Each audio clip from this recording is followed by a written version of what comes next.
Now, we've got a crossover because journalists across the world have gathered here in Ghana at the Kempinski Hotel. Happening now is journalists sharing their experiences. We'll take you live to Kempinski. How that happens and how that develops. You know, will donors stick with investigative journalists in 2 years, in 5 years, in 10 years' time, once maybe the shiny sparkle of collaborative investigative journalism continues? I think most of them will, because I think fundamentally people see and value what journalists do, but it's always something we have to keep in mind. Most of the investigations have to do with corruption nowadays. So partnering with organizations that have some funds and are keen to investigate and know what's going on with corruption is a way to move forward. Transparency International, for example, has established a global anti-corruption consortium with OCCRP, and we are providing some funds to make joint investigations. Many of our chapters at the same time are retaining or working on joint projects with journalists in order to go through investigation of corruption. I just want to pick up on an interesting point you mentioned about the distinction between activism and investigative journalism.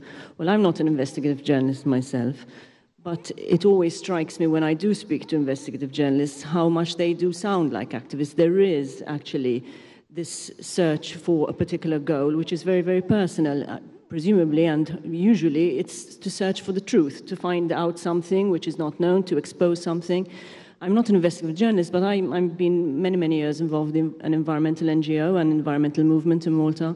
And that kind of passion where you're doing something even though you're not paid, even though you're getting a lot of flack for it, even though, you know, basically against the odds because you're campaigning for something which is basically not successful in the end, but you hope you've raised awareness, you hope that it's going to have maybe consequences you can't quite predict, you know, as people become more aware and so on. There's a lot of similarities. So I think the two roles are not the same, but there really is a lot of overlap, even the fact that we raise this question at all. So just to, I admire that because it's something which actually is I think, what keeps everything moving in the end, because it's, you know, financially it's difficult. And just to come back to a concrete example of Daphne Caruana Galizia again, because you know, we can talk in general, and then it actually is about the individuals. She actually ran that blog, which was an investigative blog partly, and it also partly did other things as well, for no payment. So there was a paid role as a columnist, basically, in a newspaper. And then there was this blog for which she didn't put out advertising or anything else. So it was really a driving force to uncover, to be there, to, you know, also, I suppose there is credit and other things which go on. So when you talk about the future of investigative journalism, I mean, with that kind of basis, I think it is likely to, you know, there is no danger of its future in that sense. Obviously, not now. There are all these other questions about the economics of it, but since it is driven by that kind of belief, I think it will just, you know, it's very strong. You want to add something? Yeah, just to buttress Petra's point about the thin line between investigative journalism and activism. I remember a few weeks ago, the BBC did a story about a school in Ghana where the teacher was teaching computer science without a computer. And after that, this teacher got a computer, had to travel for a science conference. But the interesting thing that happened was how activists in that country started to ask questions. What is the budget for the Ministry of Education, from the Ministry of Science? What have you been using that money for? So I think sometimes investigative journalism provides a platform for activists to spring, and sometimes also activists provide a platform for investigative journalism to grow. I wouldn't really worry myself about our investigative journalist activists or our activist investigative journalists, as long as journalists are holding the ideals of investigative journalism to heart and we are being ethical. I think there's a very thin line, and as long as we are delivering impact for our society, that's the most important thing. Thank you. I think you're right, because you know, usually these things are passion projects. You know, we devote a lot of time and effort and, you know, they're thankless really a lot of time. And it's because we care. In my case, I've covered the story of the Chibok girls for 4 years. And, you know, even after the world headlines moved on, I stayed in contact with the families and, you know, I was calling them. I met moms, dads, you know. So it became something I cared really passionately about. Of course, I remain objective and detached, but I can't divorce myself as a journalist from that story. Am I an activist? Probably in a sense, because I'm advocating for safety of girls in schools and safety of, school children in the north. But, so it's a thin line, but it's an interesting point to debate. And as long as we create impact, then I think that is a key thing. So I'm going to open up the floor to questions, because we're running out of time. We've got about 10 minutes. And we'll see if anyone has any questions for the panelists. Does anyone have a mic on the floor that can take questions? Does anyone have a question? Please put your hand out. We have a question here in the front. We have a mic. We have a mic going around. No? Okay, you can use mine. Anyone else have a question? Thank you. Thank you. Yeah. I'm Manish Jadhav from India. My question is to you, because there were also few things which Panama Leaks gave the facts about the Indian bureaucrats as well as businessmen. However, as you spoke, that there was no action taken against them by the government and the policy makers. They are still enjoying the privileges what they previously enjoyed. In that case, how can international bodies such as UN or other, including the Transparency International and other international bodies, club, to ask to take action against them, and can request the government of that particular country, I'm giving just an example of my country, that you should take a strict action against them? This is my question to you particularly. Okay, I'll just see if there are any more questions, and if not, then I'll get Job to answer them. Okay, there's a question there in the middle row. Just there, hand up. Hi, I was wondering if you could talk a little bit more about protecting undercover journalists, and also how do you depoliticize your findings or your reports so that you're able to have the impact that you want to have? Is that for anyone in particular, or just to the panels? Okay, we'll take one more question and then we'll let them answer. No more questions? Okay. Job, do you want to answer the Panama Papers question? I think it's probably one for oh, right, sorry. Will. I'm sorry. Yes, Will. Sure. The Panama Papers' impact, I think, was very uneven, and in some ways I find it extremely ironic that a country like Iceland, which is nearly always at the top of good governance indexes, was the country that had the first and most noticeable impact, whereas countries that arguably need more of that kind of government shake-up have seen very little. I think the traditional ICOJ and journalistic approach, dare I say it, is that journalists do their job impartially, deliver the facts as they appear to us, and then really hand the ball off to civil society and to local actors and enforcement to do their job. And I completely agree that perhaps in India, but certainly in other cases I know better, there's a huge gap that remains still between information that, in the case of Panama Papers, is black on white. We are not talking about something that you can disagree about. Either you were the owner of a Panama company or you weren't, and either, in many cases, that's illegal that you didn't declare it or you did. And I think the real challenge for something like the Panama Papers and lots of investigative journalism, Cambridge Analytica and others, is how well governments coordinate together and whether or not they pick up the slack. And I think in many cases they don't. Panama Papers showed us that journalists in many ways are working better together than governments are working together, which is crazy in a world in which, or an industry in which none of us do it for the salary. But yet we're able to coordinate stories better and in many cases find more connections than hundreds of thousands of bureaucrats, presidents, well-paid people sitting within the OECD or the IMF or the World Bank, who it seems in many cases are still struggling to make those very same connections and make that kind of concrete action that should be taken. So you wanted to... Yeah, when cases are revealed, organizations from civil society like Transparency International try to take action. We can take action campaigning. 2 years ago, we opened a campaign that was called Unmask Corrupt, and we revealed and ran cases on the public in order to have impact on societies. And we are also now taking legal action. If you have heard about the Lava Jato case, it's the biggest corruption scheme that has been revealed around the world. 12 countries from Latin America and 3 from Africa have been impacted by these huge construction companies from Brazil. And many groups of the anti-corruption community are legally involved, taking cases to the courts and trying to have some consequences for those who have been involved in corrupt practices. So there's a wide range of possibilities of taking action on the social media, campaigning, but also now taking legal action against these people. Yeah, I just want to add to what my colleagues have said. One of the major frustrations of investigative journalism is you can't force people to act. You can only expose. But what I've found that really works is collaboration. And that comes with amplification and repetition. And I know that competition is very healthy. Competition is important in the business we do.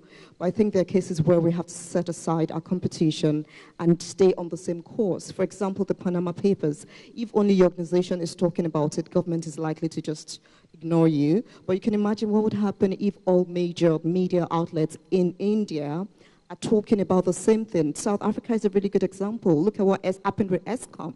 I mean, I'd go to South Africa and all the papers, everybody's talking about it. It was really difficult for the government to ignore it. So I think what really works when it comes to delivery from investigations is for us to collaborate more, for us to constantly amplify the things that matter on our different platforms, and hope that with the repetition that comes with that, action can be taken. That's great, thank you. So we have the question about protecting undercover sources. I'm happy to talk about how we work. Everybody does it differently. Protecting the undercover reporters is the absolute priority when you're doing undercover filming. And we have a convention where we are as close to where it's going on as possible. We have someone or a number of people there within 10 minutes, maybe less, maybe even just outside, so that should that person get into problems, we can intervene. We also have a kind of protocol that, like, if things get dangerous or risky, there's a set of procedures that we put into place to go in and stop that situation. So we do take that incredibly seriously. It's not always easy, and sometimes, you know, if you're undercover with criminals or dangerous people, you can't intervene. And there have been cases, I know, where, like, you know, undercover reporters have been filming things like assaults going on in front of their eyes, and they can't stop that from happening because to do so would blow their cover. So you do get ethical issues as well for the undercover reporters about what they're participating in. I think your other question was, how do you delegalize the story? And I think your best bet, we work on the basis that, you know, you find what you find. It might play into the narrative of one side, it might play into the narrative of the other side, but you just report the facts. And I mean, we've seen with the Cambridge Analytica story that there was one aspect which was about Brexit and the role that, did the company play a role in Brexit? And there were a number of people who believed that they did. But all I can say is the evidence that I saw and that we gathered didn't necessarily support that theory. And we didn't really report it. We did report other aspects of that campaign that were relevant, but, you know, where the facts didn't support it, you can't ignore. And I think that's where sometimes the problem comes in between campaigners and journalists, because campaigners have a narrative, you know, they're trying to achieve a certain aim, and sometimes information arises that doesn't fit your narrative. And I think as a journalist, you have to report that information. You have to say, this didn't fit the narrative, or we didn't prove this. I think that's very important.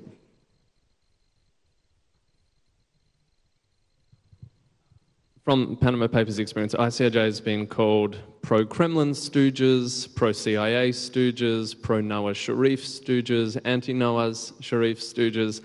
I can't tell you how many legal letters we got from outraged politicians saying, the only reason you're accusing me of this is because there's an election in 2 weeks' time. I didn't even know there was an election in 2 weeks' time. So that's always going to be part and parcel of the job. I think an exciting development in journalism and investigative journalism, which we're seeing a lot in the United States and elsewhere, and which is quite new, I think, to our industry, is showing the sausage-making process.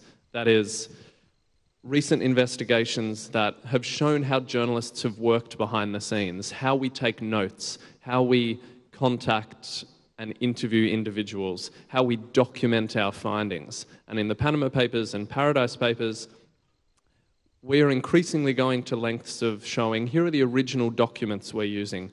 Here are the 27 times I have tried to reach out to, the senator or the president or the chief justice of a country to show our readers, our listeners, and any observers that, hey, we are not just mudslingers in this industry. We go to extraordinary lengths to make sure the information we have is accurate and that anyone who we're citing in our reports has a chance to respond. And I think that will increasingly become a very useful part of a journalist's job to make sure that our profession continues to be recognised as important and impartial as it can be.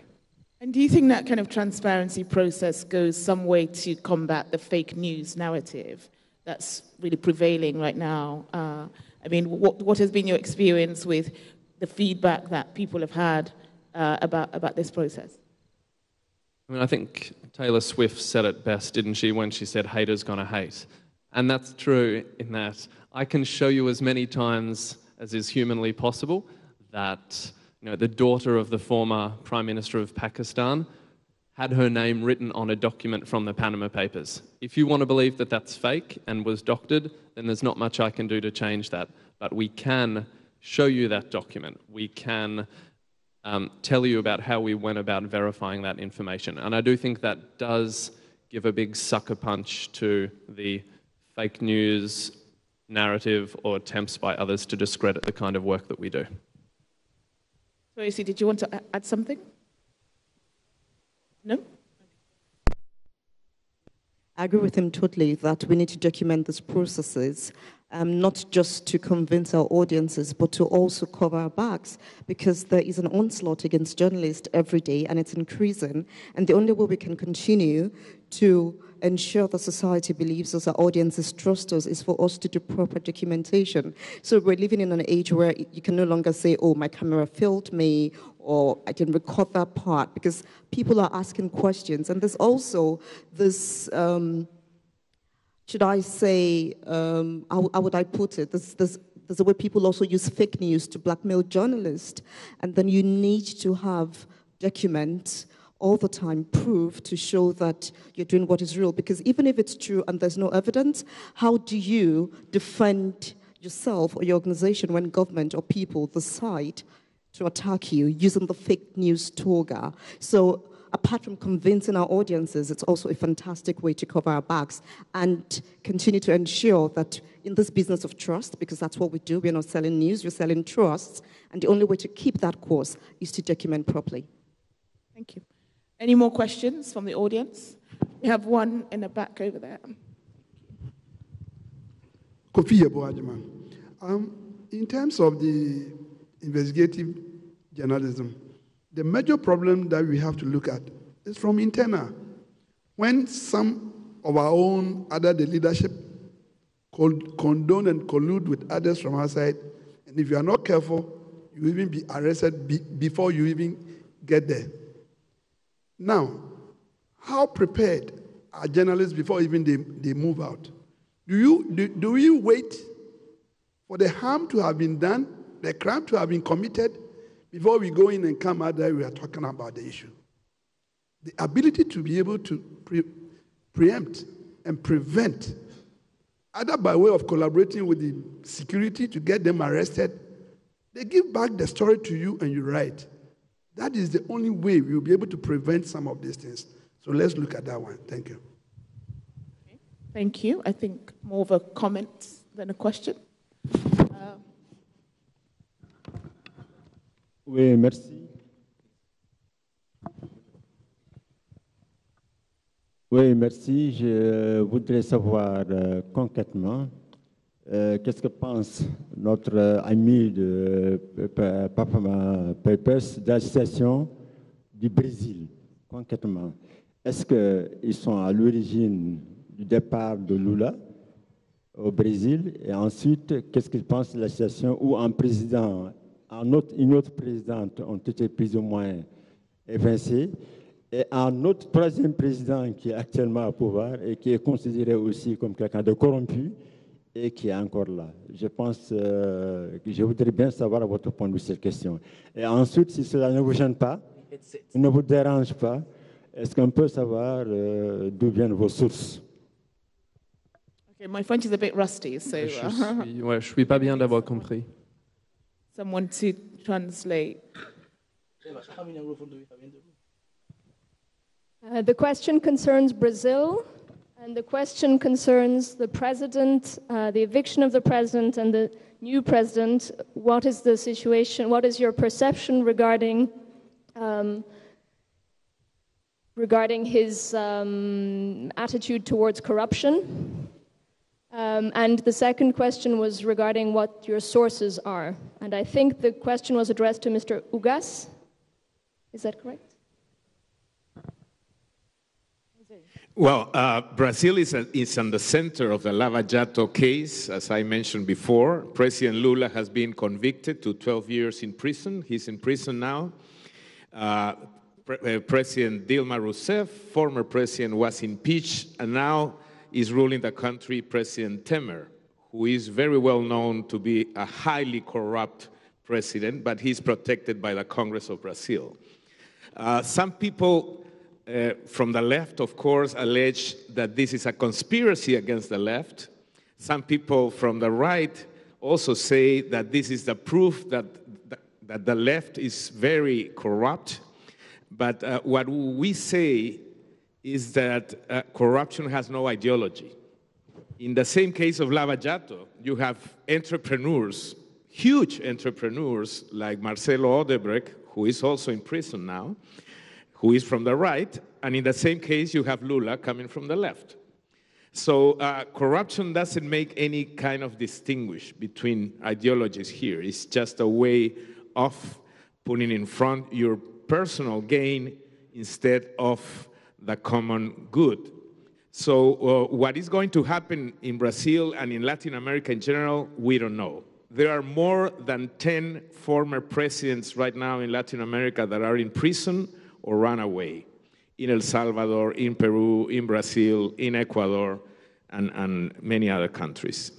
There's a big political crisis because what Lava Jato has demonstrated is that what we call now grand corruption, that is corruption from power, has targeted the highest levels of the political class.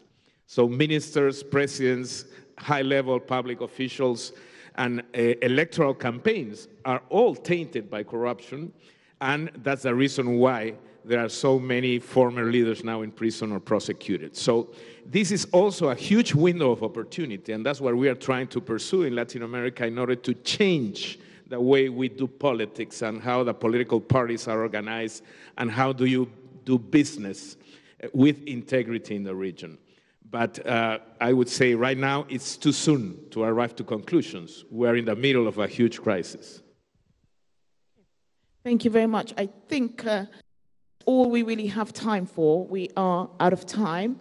So I just would like to say a final thank you to this very great panel for sharing their thoughts this morning. And thank you for your questions. So yeah, that brings the end to this panel. Thank you very much.